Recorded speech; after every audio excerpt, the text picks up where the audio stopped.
ওলিদের নামে যারা এই দেশকে ইসলামকে বিকৃত করতে চাও, এবার তোমাদের পিঠের চামড়া থাকবে না। জোরে কোন ঠিক কিনা বেঠে?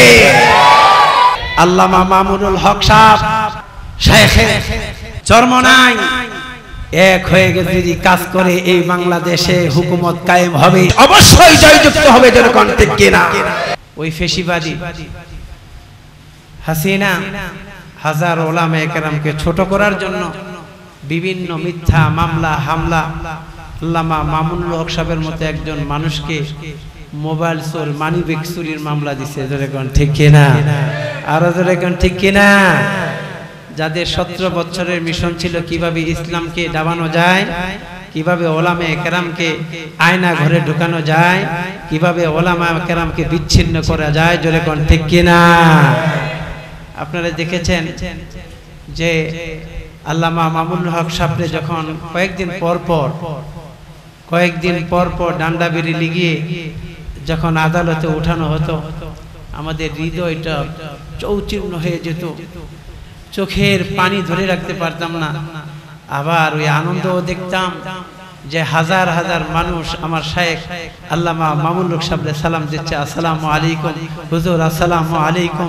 আজও দৃশ্য বেশি ওঠে, আল্লামা মামুনুল হক সাহেবকে যখন নিয়ে যেত হাজার হাজার ছাত্র বুখারি নিয়ে এরকম জেলখানা চত্বরে, এমনি ভাবে আদালতের চত্বরে দাঁড়িয়ে থাকতো। জোরে কোন ঠিক কিনা বেঠে? যেই ফেসিবাদী আওয়ামী সরকার, সেই দোসররা আল্লামা মামুনুল হক সাহেবকে ছোট করার জন্য হাজারো চেষ্টা করেছে, কিন্তু আল্লাহ পাক তার সম্মানকে কোটি কোটি গুণ বৃদ্ধি করেছে। যাকে সব ছোট করার জন্য এরকম পায়চারা করেছে, তাদের 3 ইঞ্চি 6 ইঞ্চির বারিন্দা সারা বাংলাদেশের মানুষকে দেখিয়ে দিয়েছে। জোরে কোন ঠিক কিনা? আরো জোরে কোন ঠিক কিনা বেঠে? আজকে বাংলাদেশের ইতিহাসে এমন পরাজয় এভাবে পালায় ইতিহাসে, পৃথিবীর ইতিহাসে আর কোন প্রধানমন্ত্রীর এরকম বেজ্জতি আর এরকম লানতপ্রাপ্ত বিদায় পড়ে গেছে বাংলার 53 বছর ইতিহাসে। এমন ঘটনা ঘটে নাই। জোরে কোন ঠিক কিনা বেঠে? ঠিক কিনা বেঠে? কোরআনের পক্ষে যারা থাকবে আল্লাহ রব্বে কারীম তাদের পদমর্যাদা বাড়াইয়া দিবে। জোরে কোন ঠিক কিনা? আজকে আপনারা দেখেছেন যে হাজারো টক শোতে বসে শাইখুল ইসলাম কুতুবুল আলম আল্লামা শাহ আহমদ শফি রাহিমাহুল্লাহু তাআলা, যাকে তেতুল হুজুর বলে ছোট করত, আজকে সেই মুরগি কবির কট খাইছে। জোরে কোন ঠিক কিনা? আরো জোরে কোন ঠিক কিনা বেঠে? আপনারা দেখেছেন দলমত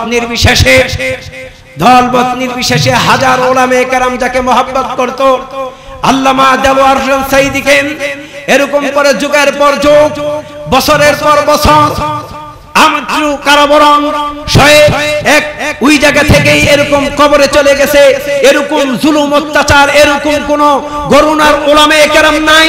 এই দোসর আওয়ামী সরকার, এই লাঞ্ছিত সরকার, এই পলায়নিত সরকার যে ওলামায়ে কেরামের উপর জুলুম অত্যাচার করে নাই। জোরে কোন ঠিক কিনা? শেষ অভিশাপ যার কারণে ধ্বংস হয়েছে। আপনারা দেখেছিলেন সেই বরিশাল বোরা সিটি নির্বাচনে আওয়ামী ফেসিবাদ জালিম সরকার শায়েখ সে চরমনাই তার গাল দিয়ে রক্ত জড়িয়েছে। তখন আমার শায়েখ বলেছিল এই আওয়ামী লীগের পতন যতদিন পর্যন্ত আমি না দেখব, আল্লাহ যেন আমাকে মাঠ না ছাড়ায়। আমরা দেখেছি নায়েবে আমিরুল মুজাহিদিন ফয়জুল করিম সাহেব বাঘের বাচ্চার মতো লক্ষ লক্ষ সৈনিক নিয়ে সেই 5 আগস্ট বৈষম্য বিরোধী আন্দোলনের মাধ্যমে এই জালিম দোসরদেরকে দেশ থেকে বিতাড়িত করেছে। জোরে কোন ঠিক কিনা বেঠে? ঠিক কিনা বেঠে? আমরা দেখতে পাচ্ছি আগামী দিগন্তে ইসলামী পতাকা পথ করে জ্বলবে। ওই দিনকে দেখেছি আমরা ধূপখোলা ময়দানে বাংলাদেশের 2 সিপাহ চালার, বাংলাদেশ যে 2 জন যুবক যাকে কোটি কোটি মানুষ মহব্বত করে, এই মুহূর্তে আমরা দেখেছি ঐক্যর গ্রাম। জোরে কোন ঠিক কিনা? আল্লামা মামুনুল হক সাহেব শেখে চরমনাই এক হয়ে গেছে যদি কাজ করে এই বাংলাদেশে হুকুমত কায়েম হবে, অবশ্যই জয়যুক্ত হবে, যেরকম ঠিক কিনা। আমরা খেলাফত দেখতে চাই, খেলাফতের জন্য যদি জীবন দেওয়া লাগে, যদি নিজের স্ত্রীকে যদি বিধবা করতে হয়, যদি নিজের জীবনকে টুকরা টুকরা করতে হয়, যদি আপন সন্তানকে এতিম বানাতে হয়, তারপরেও আপনারা এখন আপনাদের নেতৃত্বে আমরা আছি। বাংলার জমিনে খেলাফত কায়েমের আগ পর্যন্ত আমরাও গলে ফিরব না, আমরা খেলাফত বাংলার জমিনে বাস্তবায়ন করতে চাই। এটা আমাদের আকাবিরদের স্বপ্ন ছিল, শাইখুল আহমদ আল্লামা শাহ আহমদ শফি সাহেবের স্বপ্ন ছিল, জোরে কোন ঠিক কিনা বেঠে। আমরা এক হয়ে কাজ করব, জোরে কোন ঠিক কিনা বেঠে। আল্লাহ পাক আমাদেরকে কবুল করুক। আরো জোরে বলেন আমিন, আরো জোরে বলেন আমিন। আমি কোরআনুল কারীম থেকে ছোট্ট একখানা আয়াতে কারিমা তেলাওয়াত করেছি। আল্লাহর নবীজির অগণিত হাদিস থেকে একখানা হাদিস শরীফ তেলাওয়াত করেছি। আল্লাহ রাব্বুল কারীম যদি তৌফিক দান করেন, কোরআন এবং হাদিস থেকে দুই চারটি কথা বলে সংক্ষিপ্ত সময়ের ভিতরে বিদায় নিব। মা তৌফিক ইল্লা বিল্লাহ। আল্লাহ রাব্বুল কারীম বলেন, ইয়্যাকা না'বুদু ওয়া ইয়্যাকা নাস্তাঈন। আমরা এক আল্লাহর ইবাদত করি এবং এক আল্লাহর কাছে আমরা সাহায্য প্রার্থনা করি, জোরে কোন ঠিক কিনা। আরো জোরে কোন ঠিক কিনা বেঠি। আমরা কার ইবাদত করি? আরো জোরে বলেন, আমরা কার ইবাদত করি? বিপদে পড়লে সব সময় সাহায্য কার কাছে চাই? আরো জোরে সকল প্রশংসা কার? আরো জোরে বলেন, সকল প্রশংসা কার? আল্লাহ রাব্বুল কারীম বলেন, আলহামদুলিল্লাহি রাব্বিল আলামিন। সকল প্রশংসা একমাত্র আল্লাহ তাআলার জন্য, যিনি দুনো জাহানের রব, যিনি পালনেওয়ালা। যাকে যেইভাবে পালা দরকার তাকে সেইভাবে পালে, তার নাম হলো রব, তার নাম হলো রব, জোরে কোন ঠিক কিনা। মায়ের গর্ভে আমাকে আপনাকে যেভাবে পালছে, যে পালছে তার নাম হইল রব, জোরে কোন ঠিক কিনা। সমুদ্রের গভীর তলদেশে কোটি কোটি মাখলুক যাকে চালাইতেছে, পালতেছে, রিজিকের ব্যবস্থা করছে, তিনি আমার রব, তিনি আমার আল্লাহ, তিনি আমার খালেক, তিনি আমার মালিক। আমরা তার ইবাদত করি, তার কাছে সাহায্য প্রার্থনা করি, জোরে কোন ঠিক কিনা। আলহামদুলিল্লাহি রাব্বিল আলামিন আর রহমানির রহিম। যিনি পরম দয়ালু, যার চেয়ে দয়ালু আর হতে পারে না, জোরে কোন ঠিক কিনা। আল্লাহ চাইলেও দয়া করেন, না চাইলেও দয়া করেন। দয়া প্রথমত দুই প্রকার। কয় প্রকার? প্রথমত দয়া দুই প্রকার। প্রথম প্রকার চাওয়া ছাড়ে আল্লাহ পাক দান করেন। যখন আগুন, পানি, বাতাস, মাটি, চন্দ্র, সূর্য আল্লাহ রাব্বুল কারীম আমাকে আপনাকে দান করেছেন, আমি আর আপনি চাই নাই। আল্লাহ চাওয়া ব্যতীত আমাকে আপনাকে দিচ্ছে, মুমিনকেও দিচ্ছে, কাফেরকেও দিচ্ছে, জোরে কোন ঠিক কিনা। এই যে আলো বাতাস, আল্লাহ যদি আলো না দিত আমরা আলো পাইতাম না। আল্লাহ রাব্বুল কারীম পবিত্র কালামে পাকের মাঝে বলেন, قل أرأيتم إن جعل الله عليكم الليل سرمدا إلى يوم القيامة من إله غير الله। আমার আল্লাহ রাব্বুল কারীম বলে, গোলাম, আমি যদি পূর্ব দিগন্ত থেকে তোমাদেরকে অন্ধকারের পরে যদি তোমাদেরকে আলো না দিতাম, কিয়ামত পর্যন্ত তোমরা আলো পাইতা না। আমি আল্লাহই তোমাদেরকে আলো দান করি। অন্ধকারের পরে আমি আল্লাহ তোমাদেরকে যদি আলো না দিতাম, তোমাদের অন্য কোনো প্রভু আছেনি তোমাদেরকে আলো দান করবে? আমি আল্লাহই তোমাদেরকে আলো দিয়েছি, হায়াত দিয়েছি, আলো দিয়েছি, হায়াত দিয়েছি, যৌবন দিয়েছি, আলো বাতাস সব কিছু দিয়েছি। গোলাম, চাওয়া ব্যতীত আমি আল্লাহ তোমাকে দান করেছি, জোরে বলুন ঠিক কিনা। আল্লাহু আকবার, আল্লাহু আকবার, আল্লাহু আকবার। তাইলে অক্সিজেন আমরা চাই নাই, সূর্যের আলো আল্লাহর কাছে আমরা চাই নাই, জন্মের চাওয়ার আগে আল্লাহ তাআলা আমাদেরকে দান করেছেন, জোরে কোন ঠিক কিনা। আরেকটা হলো খেতির মাধ্যমে দান করেন। আপনি জমিনে ফসল করলে আপনাকে আল্লাহ দেয়, একটা মাধ্যমে দেয়, খেতির মাধ্যমে দেয়। আম গাছ রোপণ করেছেন, আমি আম গাছ থেকে আমি লক্ষ লক্ষ আম দেই। আজ-জমিনে খুশকে রুয়া নদ গিয়া, আজ-জমিনে খুশকে রুয়া নদ গিয়া, আসমারা বসত দারদ নেগা। আমি আল্লাহ রব্বে কারীম এই শুকনা জমিন থেকে গোলাম তোমাদেরকে তরু তাজা ফল মূল দিচ্ছি। আমি আল্লাহ রব্বে কারীম হাজারো প্রকার নিয়ামত এই জমিন থেকে দিচ্ছি। আমি আল্লাহ যদি না দিতাম, কিয়ামত পর্যন্ত গোলাম তোমরা জমিনকে হন্নে হন্নে করে তালাশ করলে এই জমিনতে গোলাম একটা আম পাইবা না, একটা জাম পাইবা না, একটা লেচু পাইবা না, একটা কাঁঠাল পাইবা না।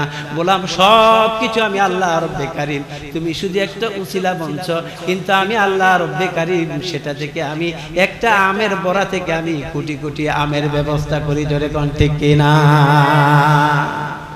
আজ-জমিনে খুশকে রুয়া নদ গিয়া, আসমারা বেসুতু দারদ নেগা। আমার আল্লাহ তাআলা ডাক দিয়ে বলে, গোলাম এত বড় বিশাল আসমান তোমার মাথার উপরে আমি আল্লাহ ঝুলিয়ে রেখেছি। কিয়ামত পর্যন্ত হন্নে হন্নে করে যদি তালাশ কর গোলাম, আমি আল্লাহ তোর মাথার উপরে ঝুলায় রাখছি এত বড় আসমান, এত বড় আসমান। কিয়ামত পর্যন্ত তালাশ করে একটা খোঁটা পাবি না, খোঁটা বিহীন তোর মাথার উপর আমি আল্লাহ আসমানকে ঝুলিয়ে রেখেছি, জোরে কোন ঠিক কিনা। আল্লাহু আকবার, আল্লাহু আকবার।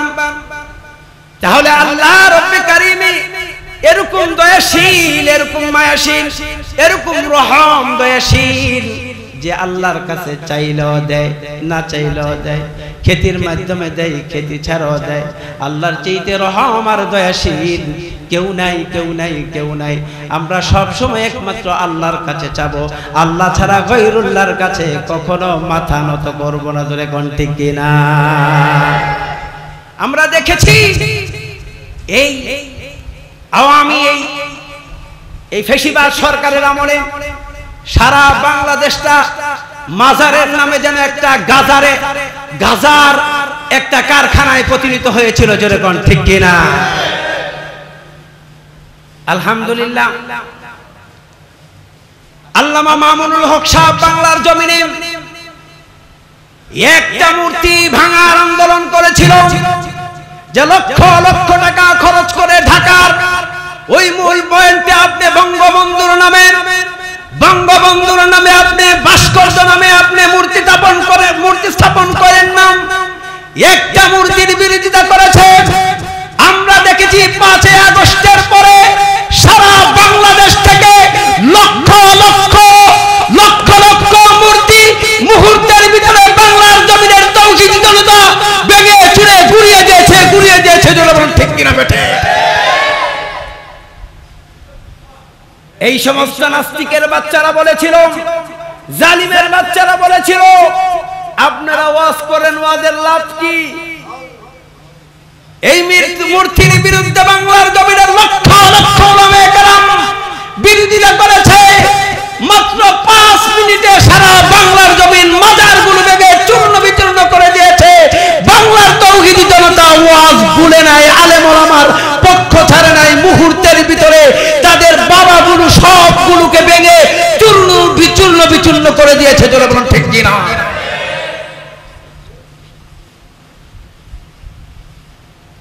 আল্লাহ পাক আমাদেরকে কবুল করুক, বলেন আমিন। আরো জোরে বলেন আমিন। শেষ করে দিচ্ছি।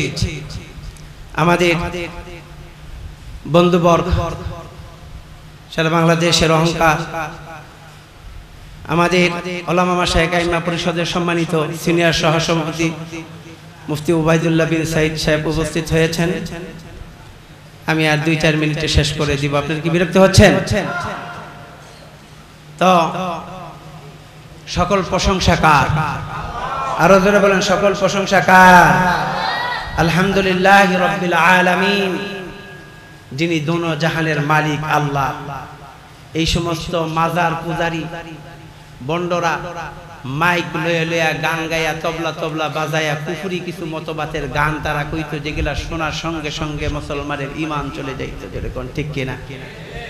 তারা গান গাইতো কি, বাবা মাওলানা দিন দুনিয়ার মালিক বাবা মাওলানা, বলে নাউজুবিল্লাহ।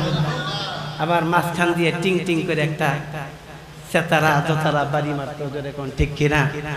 বাবা মাওলানা দিন দুনিয়ার মালিক বাবা মাওলানা, আউয়াল ও আখির তুমি, জাহির বাতিন তুমি, কেউ বলে হুবহু খোদা, কেউ বলে হুবহু রাসূল, বাবা মাওলানা দিন দুনিয়ার মালিক বাবা মাওলানা।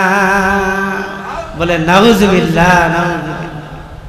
আমরা সূরা ফাতিহায় বলি দিন দুনিয়ার মালিক একমাত্র আল্লাহ। আর এই মাজার পূজারী কুফরিরা তাদের গান বানায় বানায় মানুষগুলোকে কাফের বানাইতো।